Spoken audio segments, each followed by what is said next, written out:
Alright, what's going on, guys? Trev back again, here to bring you another video. This one's going to be doing my final review for Season 5 of Game of Thrones. This one is going to be for the season finale, Season 5, Episode 10, which is called Mother's Mercy.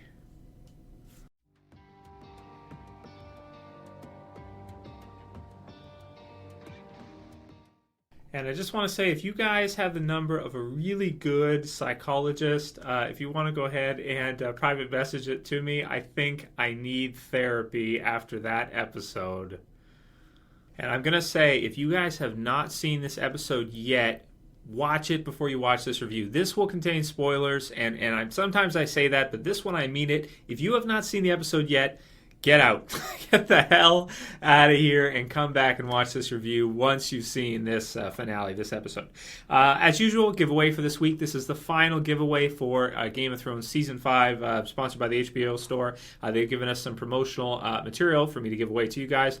This week going to be some Game of Thrones shot glasses. They've got different houses on them, like Targaryen, the Starks and that. And I decided that I would give away the Khal Drogo for the finale figure because he's just really freaking cool. I reviewed this one before. And it makes sense for the finale because we saw, all the Dothraki ride in with Daenerys there, which was really cool. And finally, there will be a Greyjoy ceramic stein, last one, last of everything basically, to go ahead and give away for this season. So special thank you to the HBO store for doing that for us. I will randomly pick a winner. You have to be subscribed, and I'll say what you have to do. You have to write a comment below, but I'll say what kind of comment at the end of this video. Also, link will be in the description to the HBO store. They have all kinds of stuff, including all this stuff, banners, and awesome shirts. So I'm going to try and do my best and basically cover everything that was in the episode and give my thoughts on all of it. I really want you guys to write your comments below on what you thought. And like I said, giveaway, a topic comment will be, I'll say that at the end of the video, of what you have to do to enter the giveaway for this stuff that I just showed you. So holy cow, this was the craziest episode of Game of Thrones probably ever. This was right up there with the Red Wedding. This was right up there with Baelor from the first season, with any of the other episodes, the children, or anything we've seen thus far this season or this series. This season just crazy. Definitely this ending, this final episode was the most death heavy, the craziest episode, I would say, in terms of focus, because you just had deaths all over the place. I counted 4 huge deaths from characters that have been heavy throughout the series thus far. Of course, major spoiler warning. Like I said, warn you guys. The death of Stannis at the hands of Brienne. Man, that one hit me like just out of nowhere. I definitely did not think we were going to see that in this finale. Leading up to it, where you look at where we were at last week in last week's episode, I didn't think they were going to include the battle at all. I thought that was going to get dragged into next season, and I just love the pacing that Game of Thrones is set at with the TV series compared to the story, the books, A Song of Ice and Fire.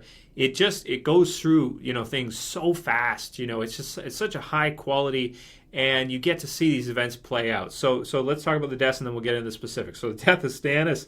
Marcella, being poisoned by Oberyn's, widow. Crazy. So she's still you kind of knew it, though. Like, I kind of saw it happening as it was happening. I wasn't that surprised when she was on the ship. I did like that Jaime finally let her know that he is, in fact, her father, and I think that was a great thing to do. At that moment, because in Game of Thrones, let's be honest, you don't have a lot of time. You don't have a lot of time to tell people stuff. If you've got something really important you want to tell somebody in Game of Thrones, you're probably going to want to tell them as soon as you can, because before you know it, sooner or later, some shit's going to happen, and either you or them's going to be killed, or something's going to happen. So there's that. Then we had Sir Meryn with getting his eyes freaking cut out by Arya. Oh my goodness, man, that was a brutal scene. Just crazy. And then to add to that, we had the ending, which is Jon being stabbed repeatedly. Looks like a death, possible death. What are we going to see? What are they going to do season 6? That's probably the hottest topic. Going to do a video on that this week, but I'll name it something like Game of Thrones season 6, Jon Snow predictions, or so I don't spoil it for anybody that he actually just got stabbed to shit. Even Ollie, little Ollie. And then, even Ollie comes up for the watch, man, and stabs him with pretty good size, daggers. They're not using no little like Arya blades. I mean, they're using some pretty heavy daggers there. Oh my God. So, man, in terms of deaths, I mean, this one was absolutely insane. Then we had some other highlights, like we got to see the first appearance of Robert Strong at the end there. And I really like in the TV series, you get a better idea. In the books, it's a little bit, well, it's kind of obvious, but in the TV series, it's really obvious because you see the skin color underneath. And he's just this big Frankenstein, he's got all this light armor on, like white and stuff. And then you just see underneath it, it's just like this blue, Frankenstein color. It's just, oh my God, crazy stuff. So there's that. And, oh man, just so much craziness happening, all the way through the episode. So let's go from the top, and I'll try to give my thoughts on this. I'll say right off the bat, this is a 10 out of 10 episode for sure. You could not ask for a better finale than this one in terms of eventful. You might hate certain things that happen, like you might hate the fact that Stannis lost, or you might hate... Now, I will say after last week, it makes sense what they did last week with Stannis. Let's start there. So... they have him do that to his daughter last week, and it does a lot of things to, the situation. He may have just lost anyway. He may have just lost to the Boltons anyway. They're fighting them on their home ground. They have the situational advantage. They have Winterfell. They have that, and they're not even going to use it, for the siege. Like, but by the time Stannis gets there, it kind of reminds you of World War II, with the Germans and the Russians. By the time in the snow, not prepared. By the time he even gets there, his men are basically defeated already. They don't really have what it's going to take to actually fight at all. Like he's getting ready, the siege begins at sunrise and all that. We saw it in the promo and everything, and then you see all of the Boltons riding in with the on horseback. And man, that was quite a scene to see. I honestly, when I saw that, my heart just sank because I really did like Stannis for a long time in the series. You guys have been watching the channel for the last 3-4 years.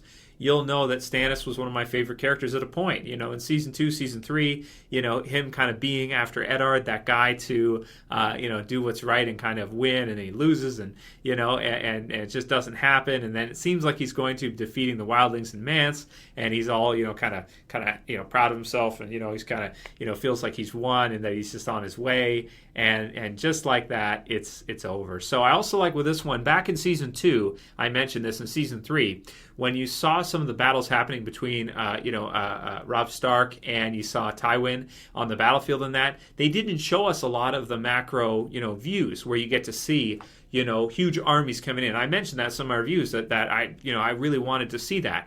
And I love now in Game of Thrones that the last couple seasons, season 4 and 5, when something happens on the battlefield, we get to feel it. We get to see it. We see. And for me, that's huge. Getting to see all the Boltons, like just coming in, on horseback, cavalry, boom, crashing in.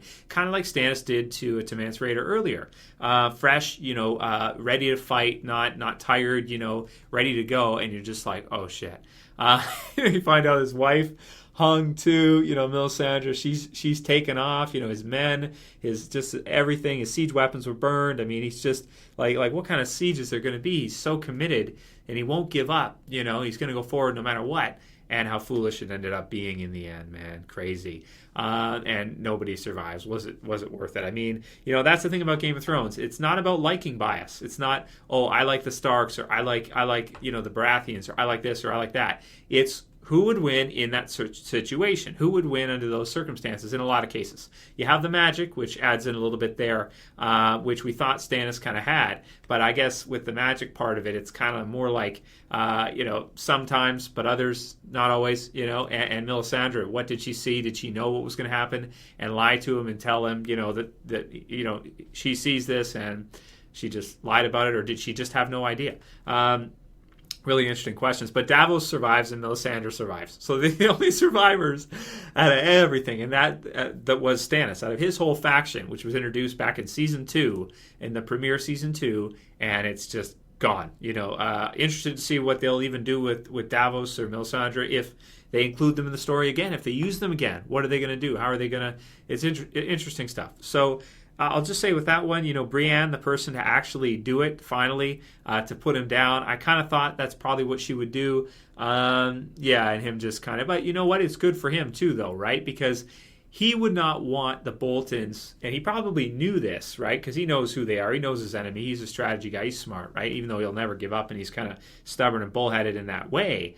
If he was captured by the Boltons alive, they would flay him. They would do, oh my God, it would be brutal. So it's actually advantageous for him, the best part for him, that Brienne actually did find him and give him, as we saw earlier, a quick death. Remember the quick death thing with Brienne? So I did, man. I really, really liked, that he was able to. There are worse things than death, and if you've seen, Game of Thrones, you've seen what Ramsay's up to, what he does, then you know that is true. I forgot to mention in the deaths, Ramsay's girlfriend. Reek throws her over. Oh my God! You see, that's what I'm talking about. There's so much stuff that happened. It's like, man, God, how do we just talk? I just want to just talk about everything. It's crazy. So okay, so we go from there. Huge death. Well, that was enough for the finale for me. If the whole rest of the thing was filler, I would have been like, holy cow, even from that, because I was a huge fan of Stannis for a long time, up until last week when he did that to his daughter. Then I was like, I don't know, man. I really don't care now. So that was crazy, and all I can say with that was just, wow. Okay, so going on from there, while all that is going on, you have Sansa and Reek who escape. Seemingly, they jump out of freaking Winterfell. It's like, are they landing in the snow? Are they going to be all right? Are they going to die? I assume we're meant to see that as, okay, they're going to get away, they're going to be okay. But they're so terrified of Ramsay, they're willing to die just from the fall if that happens. Hopefully the snow will cushion their fall and it's not that high. But to be honest, in real life, I think you'd probably die from that. To tell you the truth, just from that fall, from the height. But sometimes the visuals in the show can give us kind of misleading. How high it actually is. But so really interested to see what happens with them in the future. And I assume they're going to be okay. I mean, that'd be a big plot killer if they died by jumping out of Winterfell. You're like, what? So crazy, man. So there's that part. So that was all exciting. That was all crazy. Probably the highlight was the end with Stannis, or when you just see this, just the fleet of horses just coming in, man. I was like, oh my God, it's not going to be a siege. We're screwed. And you can't even run because they're too fast. On horseback, you can't outrun them. There's nothing you can do. You're just going to die. Crazy, man. Absolutely insane. So, wow. Unbelievable. Okay, so going on from there, we had the stuff with Arya, which was also crazy, in and of itself. When Sir Meryn she looks up and then she stabs him. I couldn't look when she cut. I had to look away. I had to close my eyes. I was like this. I was like a little kid. I can't watch. And there's one thing about Game of Thrones that it does that's really crazy, is that you hate characters because of what they do. But then when you see them in that much pain, at least with me, I'm like, I still feel bad for them. And this episode had a lot of that. I still felt bad for Sir Meryn when she carved his eyes out. I still felt bad for Cersei at the end here. And you get a lot of that with Game of Thrones. They may have done some things that are really heinous themselves, and they could be really bad people. But as a viewer, I never wish that kind of ill on anybody, as bad as they are. So I was happy with Stannis when he just got quick, right? Okay, so wow, so crazy stuff with Arya. What's going to happen with her next season? She can't see. They got the no one and all this crazy stuff happening with her. I don't even know what to say about that. I don't even know if I want to touch that. All I'll say is just it was nuts. And, the stuff with Jaq and Hagar, or I guess no one. I guess he's no one, right? That's not a real name. He's faceless god, whatever. No one. I don't know. It's weird. Anyway, I'm not going to put logic on absolute craziness. But all I'll say is that was nuts, and she got her name on her list. And with the rate of everybody dying, I don't think she's going to have any trouble. She might not even have time to get to the others. They may just die off on their own as we go. Crazy stuff. So there's that. Okay, so we don't choose the ones we love. You have the scene with Marcella in that. I did really like the part where Jaime was able to tell her that, we don't choose the ones we love, and right before. So yeah, there was that. Not too much else to say aside from that, but what's going to happen with that? How long is it going to take Jaime to get back? When are we going to see that in season 6? How's Cersei going to respond to him coming back? And what are they going to do with this whole High Sparrow situation? Crazy stuff. We'll get to that. Okay, going on from there, we had quick parts with Tyrion, Jorah, and Dario. Love to see Varys return kind of out of nowhere. That was just really fun. I really like that, and I like to see Tyrion being so useful. I really feel like if there's one character that's kind of the hero out of Game of Thrones, it is Tyrion. Some people ask me about this, which was given for the channel by the HBO store anyway. This is for Tyrion. This isn't for Cersei. I'm not into what the stuff Cersei and Jaime do. This is for Tyrion, right? At least for me, it represents Tyrion. He's my favorite character overall from the series, and I hope, if they kill him off, at any point in time, I will cry. So I may be setting myself up for some more therapy there. I'll say, because eventually it probably happened. So you have Daenerys. She wakes up. Who knows where the hell in the TV series? They haven't really showed us where she is, but we know the Dothraki are there. They ride around her. You got all of them on horseback. Drogon's tired. He's got a nap for a while. Really cool. So what's going to happen with that? Are they all going to kind of, join her cause because they remember who she was and everything, and Cal and all that? Crazy. So that was really cool too. And I liked, again, the macro view, getting to see all of the horses and everybody riding in. Just looked amazing, man. Really epic. Game of Thrones is epic as all hell. And I feel like in terms of us just getting to see stuff like that, it's gotten even more epic than it was in the first and second season with scale. They're showing us scale, and I really, really love that. Okay. So let's talk about it. So the confession, which really, this was the part of the episode we were all really, Mother's Mercy. I talked about, did the video talking about Lady Stoneheart. At this point, we'll never see the character. I don't think we will. Like I said in that video, I highly doubt it. And yes, most of us were correct. It is relating to Cersei, Mother's Mercy, the Mother's Mercy, the name of the episode. So I had read this part in the books first before seeing this part in the TV series, and I really like the way they adapted it to the TV series, man. It was just brilliant. I remember, like, I'm watching it and I'm thinking about, reading it, right, and seeing, you see her look up and it's like right there, but it's not, and the feeling in her feet and everything. And again, it's that whole thing I talked about earlier with Sir Meryn, that you have these really evil characters, but when you start to see stuff like this happen to them, I just really feel bad for it, but that's the kind of person that I am. I'm kind of more empathetic, caring, nurturing kind of person. Not everybody's like that, especially characters in Game of Thrones. But, you see her, she does the walk, everything like that. And, I just felt bad for her, man. I was like, oh my God, the shame, especially the big lady with the shame. Oh my God, to see it played out in the TV series was so crazy, man. I was like, oh my God, I need therapy. This is crazy. So she's going through, and you got the one guy who rips out his thing, exhibitionism, and he shows her his you-know-what, and it's the stuff they're saying. I'm not going to repeat the stuff they said to her. I'm not going to repeat the stuff any of them said to her, but it was just so like, oh my gosh. I know she screwed over Eddard. I know she did all this stuff, but again, I still feel bad. Like, there's a part of me, this little evil side, because we all have that inside, where snickering at what's happening to her because of what she's done. But at the same time, my side, my conscience overpowers it and says, oh man, this sucks, man. Nobody deserves that. But she makes it. She gets through it. She's crying. Her feet are all bloody. And Frankenstein picks her up, carries her through, and all is well. She's okay. She's going to be okay. It's just a flesh wound. She's going to be all right. She'll probably need some therapy. They're going to take care of her, and I can't wait to see what happens next season with the High Sparrow and the King and Cersei. Now that she's back, what is she going to do? Is she just going to say, because it's kind of tough, because they're in a situation where the people now, like the people, when it comes to the religious side of things, the people are going to see them as the righteous side, as the good side. What if the king just slays them, like just orders them all, just destroy, just kill them all, There's a Walking Dead quote. Kill them all, just Cersei's like, just get in there, Jaime, everybody, just, Frankenstein, kill them all. But bring me the big lady, the shame, bring me the shame lady, shame. Oh my God, crazy stuff, man. So, wow. Not too much else more to say about that than just, I thought the camera work was amazing. The way you see her look up, she's reaching for that. It made me think all those times when you're stretching for something, like either you're going for, you're going for a run or something, you just try to get a little bit further, you think about the finish line, or getting close to a goal and you're almost there and you're always thinking about it. they really portrayed that well from her perspective, getting to see that the Red Keep. Oh, I just gotta get there. That's it. And she's crying and everything. It's just, oh man. At first she's acting all proud and stuff, walking in with the head. I'm a Lannister, right? I'm Tywin's daughter. Stand up strong.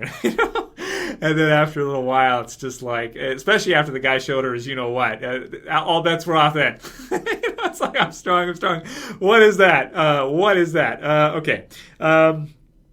Craziness. All right, so that's that, and let's talk about the cliffhanger ending. Too good to be true, and it usually is. He gets baited. So Jon gets baited terribly with talk of Benjen, and he just 100% man of action, just springs into action and gets it. So, a traitor, and just one after another for the watch. Sir Alistair, of course, being the first one. Stannis said it. You got to send him away, man. He didn't. So, oh man, craziness, absolutely crazy stuff. So that's the biggest question. I thought the cliffhanger was going to be Mother's Mercy stuff with the walk, because that was epic enough as it was. You didn't need to put in the Jon stuff afterwards, to be honest with you. That was just an additional craziness. Straight out of the books, pretty much, I think. I haven't read that part recently, but I do know, that I kind of knew it was going to happen, but still, when I heard Ollie, it was like you kind of knew that that was going to happen if you knew prior. If you didn't, you were probably, the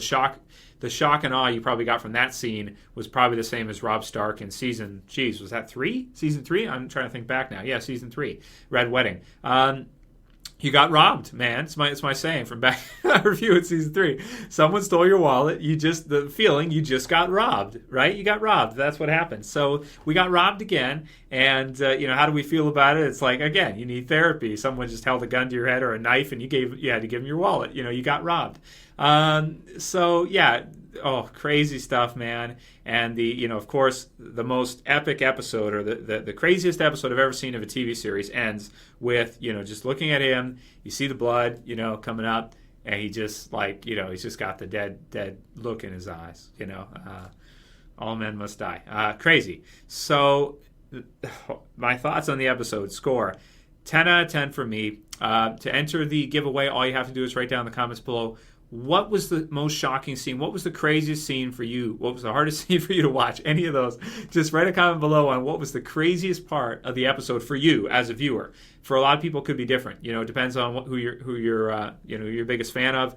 Jon might be the biggest one, but just write a comment below on what you thought about the episode in general, and what was the craziest scene to you to enter, and I'll randomly select someone for the giveaway for this week at the end of this week, but you have to be subscribed. If you're not subscribed, subscribe and then write your comment, and I will check afterwards for the winner, as I have for the others. So, crazy episode. I can't give this thing anything but a 10 out of 10. This was like, you could have honestly taken this episode, split it up into like 4 episodes or 5 episodes, put in a lot of filler, slow it down, and that's what you would get with most shows. But not with this show. This is Game of Thrones. You get it all at a really good pace, and in this one, this was super fast paced, and the stuff that's happening is just crazy. So where do we go from here? Where's Daenerys at? Where's what's going to happen with Sansa? The Night's Watch now. With Jon, like who's going to Sir Alistair's probably going to take back over. What's going to happen with him? Is he totally dead? Where's Sansa going to go now? She's got nowhere to run. She's got nowhere to go, nowhere to turn. Crazy, man. And then you got Tyrion and the others, Daenerys and their group off in Meereen, kind of out of all this chaos. So brings up a lot of amazing stuff for season 6. I'll definitely do my predictions video probably later on tonight for you guys. I'll post a link. Actually, I'll post the annotation right there later when I get around to it. It'll be in the channel. We'll do our Jon Snow video, giving my thoughts on that and whether or not he's going to make it. Again, I'll do an individual predictions for that as well too. And all I can say is season 5 finished insanely strong, man. Insanely strong. This episode was insane. Let me know what you guys thought. You don't have to just write the one comment for the entry. Write a couple comments if you want on what you thought about the episode, craziest part of the episode, and what you think is going to happen next. We'll talk about it in the predictions coming right up. So that's about as much as I can do in terms of a summary for you guys and give my thoughts on every single part in the review. Yes, there's going to be things I probably leave out because the episode was so packed. just so packed with stuff. It's insane. Funny lines and different stuff as well too that was in there, like the Bronn stuff where Oberyn's daughter says to him, it's like, oh my god, I can't repeat it. I can't repeat it on YouTube what she said. Okay, but you guys know it was crazy. Anyway, let me know what you guys think about all that. If you like this more thorough review where I go into a lot more detail than sometimes I do, please thumb it up below. If you want to help support the channel, please share it through to Facebook below, share it through to Google Plus if you wouldn't mind, and favorite it. Also helps out the video as well, helps me out too, guys. I want to thank you guys for sticking with me for another season of Game of Thrones. Be here, of course, next year, and looking forward to it, because it's a treat, man. It's one of the best quality shows ever made, for sure.